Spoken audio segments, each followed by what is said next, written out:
Daily Detroit is brought to you by the community. Support our work at patreon.com/dailydetroit. From the north end of the Motor City, welcome to your Daily Detroit for Tuesday, October 6th, 2020.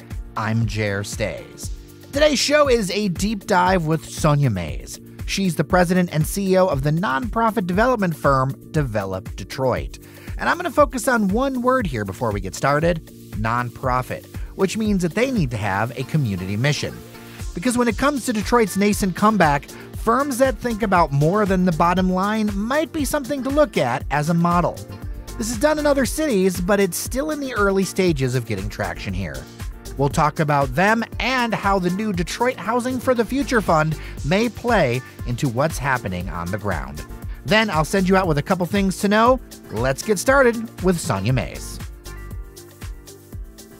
Sonya, welcome to Daily Detroit. Thank you. Thanks for having me. I'm really excited to have this conversation with you today. Develop Detroit. Let's set the table first. What is your organization in case people haven't heard of it? I would expect that not too many people have heard of it unless you spend your time hanging out around community development circles. But Develop Detroit is a nonprofit housing and real estate development organization that I founded about 6 years ago. And our work is heavily centered in Detroit's neighborhoods, and it's all about creating stable housing opportunities for a range of Detroiters across a range of incomes. So our vision as an organization is that every neighborhood in Detroit offers a range of housing, different types, different sizes, and that those housing opportunities, those housing options are also available to people from a range of income backgrounds, right? So, every neighborhood should have housing that accommodates nurses, bus drivers, lawyers, students, and seniors, just to kind of name a few examples. And so my nonprofit works to preserve affordable housing, build affordable housing. We also create home ownership opportunities by renovating houses and a few other things that we're involved in, but all about strengthening the physical environment in our neighborhoods. Now, some people might be surprised to hear a developer be a nonprofit. That's a little different than some folks might be used to. Why is it so important that there are nonprofit developers in the city? This is a relatively new-ish concept, but not entirely for Detroit. There are some examples of organizations that develop real estate at a high level, but are also nonprofits. So I'm thinking about places like Southwest Housing Solutions as an example. This model exists a lot more frequently and a lot more heavily in other large cities. The reason that's important, though, particularly in an environment where a lot of new real estate and business investment is coming in, is because for-profit developers generally, not exclusively, but generally, are highly motivated by the bottom line, how much money they can make off of a project. And what that leads to is it leads to a tendency to push up rent and prices as high as a developer thinks a market can support. And that works against having people who are less affluent in a neighborhood. Nonprofit developers take a different perspective on development. And so their analysis on a project is about mission as much as it is about financial sustainability. And so it's important to have nonprofit developers who can compete in the market, but do it through a lens of what is better, what is right for the community. Well, and I have a lot of particular interest in what you're doing as I live mere blocks. I walk my dogs past one of your developments all the time called the North End Homes that has been just, making a lot of progress. It's something that I have to give you some definite initial credit here because there's so many developers who talk about doing things, yet in my neighborhood, I see the homes rising, and that's like a really big deal. I've been covering the city for about 20 years in one form or another, and to see things actually happen, I mean, that is a pretty big credit alone.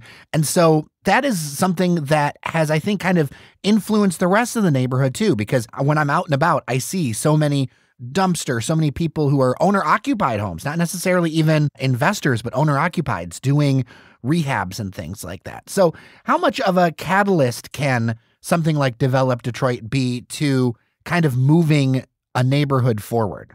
It's really interesting that you're familiar with the North End work. And it's also very interesting that you use the word catalyst to prompt the question. That's exactly how my nonprofit thought about our work in the North End, particularly with the houses. back in 2016, we started working in the neighborhood by buying a couple apartment buildings that were then affordable, but were under threat of not being so in the future because, the proximity to downtown and midtown. And it's just generally a great neighborhood, right? And as we thought about how we could do more to stabilize and preserve affordable housing in the area, we kind of landed on this idea of like, what would happen if we just tackled just the blight and abandonment and the vacancy around these two apartment buildings? Like, what would that look like?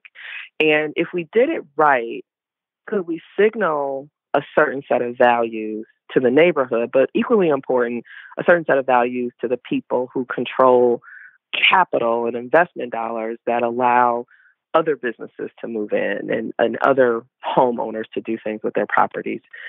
That idea of catalyzing was very much at the forefront of that project. And we structured it as a pilot, right? Because there's so much unknown in doing larger scale community developments. We know a lot about what works, but we sometimes don't always know how particular communities or stakeholders are going to respond to a development project. So we did structure it as a pilot.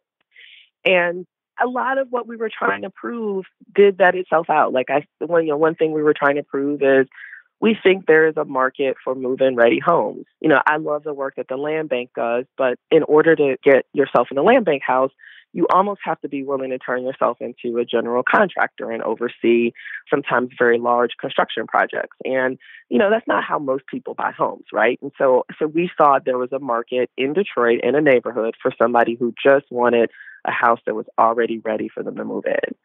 We also thought that if we could do a few houses and show the actual value, the underlying value for the neighborhood, that not only would that accrue to existing homeowners in the area, but it also would encourage other people to take similar risks and invest into some of the vacant and abandoned homes in that neighborhood.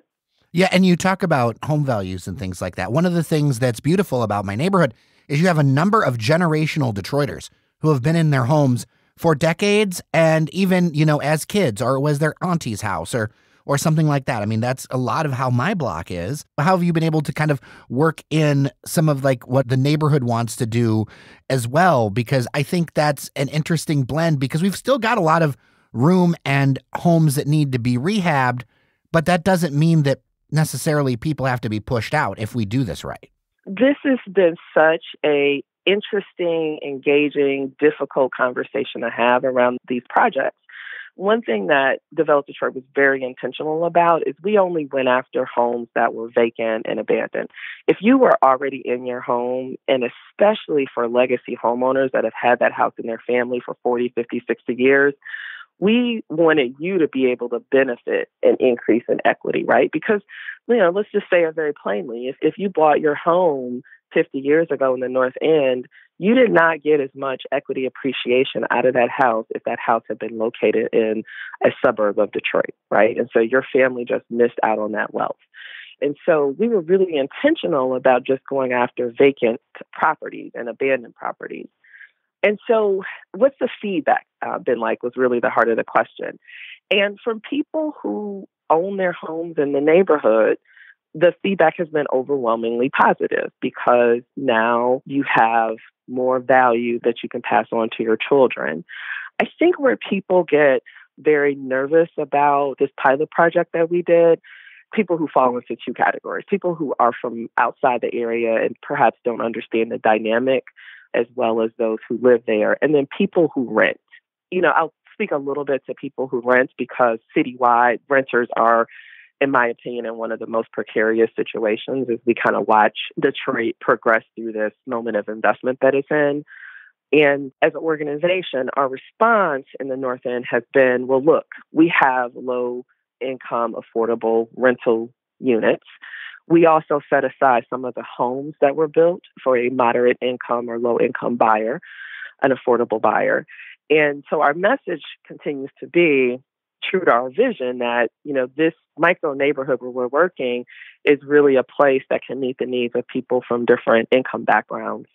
And I think as we kind of move through this work, we're looking at other parts of the city. This is a conversation that I want to keep deepening with community.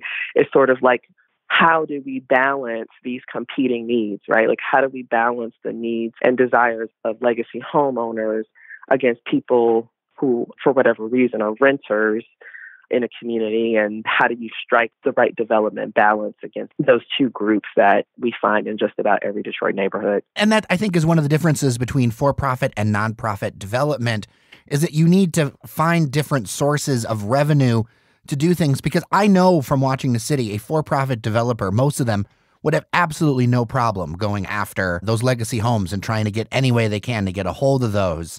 And because I've seen it multiple times, whereas a nonprofit, and I'm just speaking honestly, you live in a city for 20 years, you see things. Whereas a nonprofit developer, it seems like you have the space to be more intentional, but also there's more challenges around resources. And that leads me to the importance of this Detroit Housing for the Future Fund and why it matters so much for a developer like yourself. This is a really big step forward for what I'll call the mission-based development community, particularly people who invested in affordable housing in some way. And generally speaking, there are two types of affordable housing. There's regulated affordable housing, which tends to be sort of your larger projects, maybe 50 units and up. These tend to be, more apartment building type things. And they're regulated because there's some kind of government subsidy that is financing those apartments and making them affordable. The much bigger pool of affordable homes in Detroit is what I call the unregulated affordable market. And that is where you actually find most of your development activity, right? This is your friend who owns a fourplex that he rents out, right? Like, this is your buddy who has 5 or 6 rental homes and 5 or 6 different tenants, right?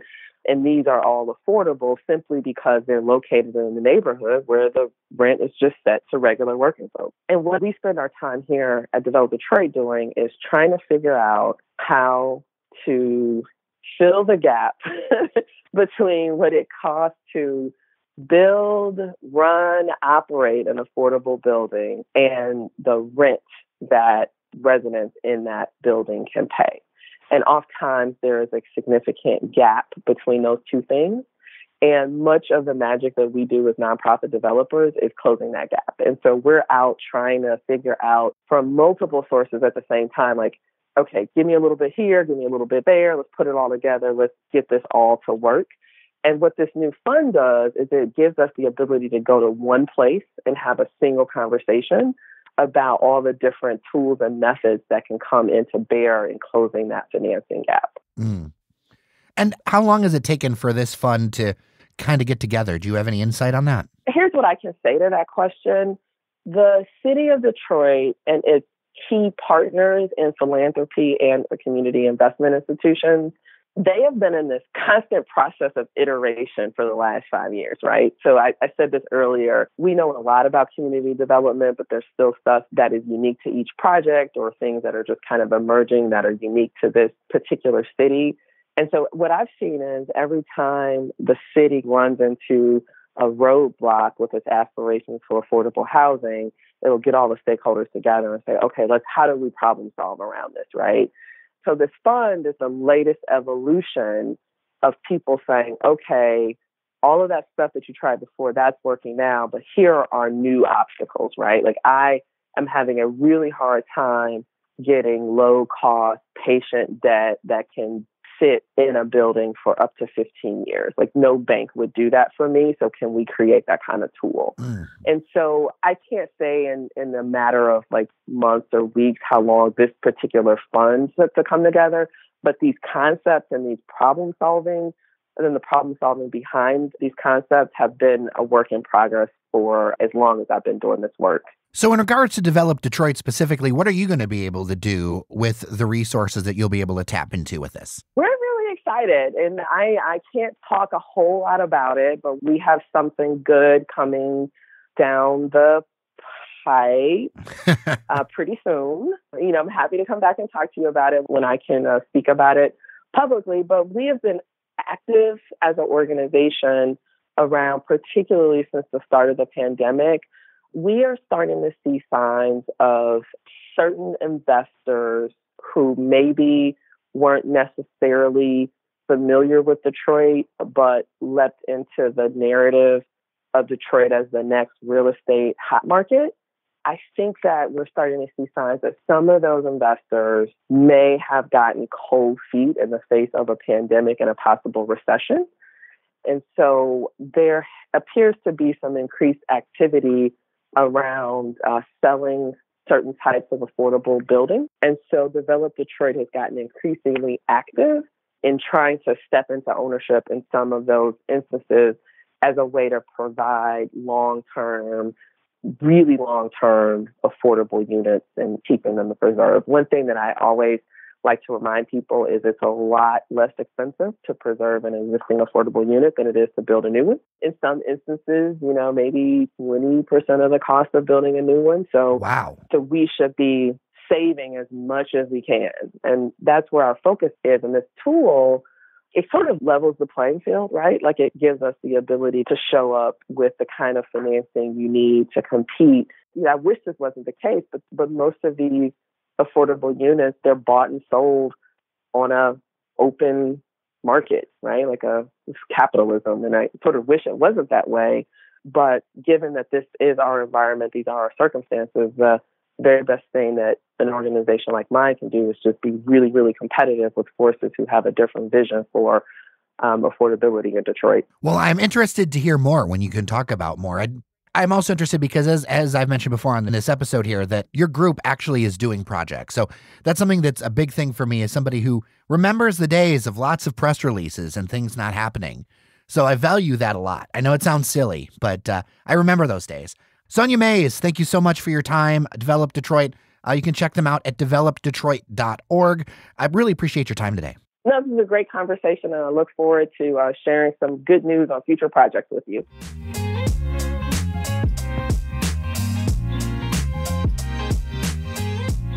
Here are a couple things to know today. Monday, the Michigan Department of Health and Human Services issued their own set of public health orders mandating masks and social distancing under the separate authority than what was used by Governor Gretchen Whitmer. The 1945 law Whitmer used was struck down Friday, as we talked about. However, health departments have their own authority that was not under review with that recent case before the state Supreme Court. The new orders basically mirror what Whitmer had done, and they include limits on the number of people gathered at a residence, 10, as well as capacity restrictions and fines for their violation. Also, the governor signed a bill into law Tuesday that allows clerks in cities or townships to begin processing absentee ballots prior to Election Day. To be clear, votes won't be counted until after the polls close. It just means that clerks could prep them for counting. This is expected to help with the backlog of absentee ballots that could number 3 million, as well as record voter participation in Michigan. It would also mandate that local clerks will notify voters of any reason their vote won't be counted within 48 hours.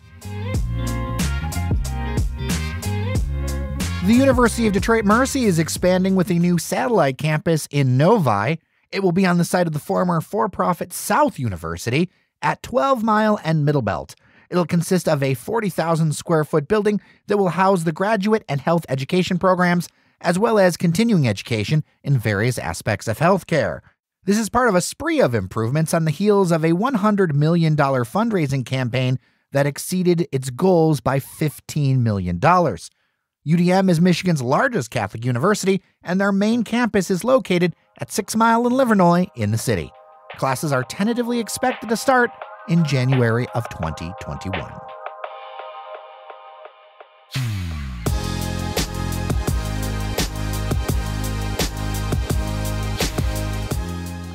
Thank you so much for listening to Your Daily Detroit. A quick note that if you have feedback or an idea for the show, email me at jer@dailydetroit.com or give us a call on our voicemail line at 313-789-3211. We may just use you on the air. Also, thanks to our members who power this podcast. You have been wonderful. You can join them at patreon.com/dailydetroit. It is a warmer afternoon here in the city, so I'm going to go walk the dogs before we run out of daylight. I hope that you get to do something similar yourself. I'm Jer Stays. Take care of each other, and I'll see you around Detroit. We'll talk tomorrow.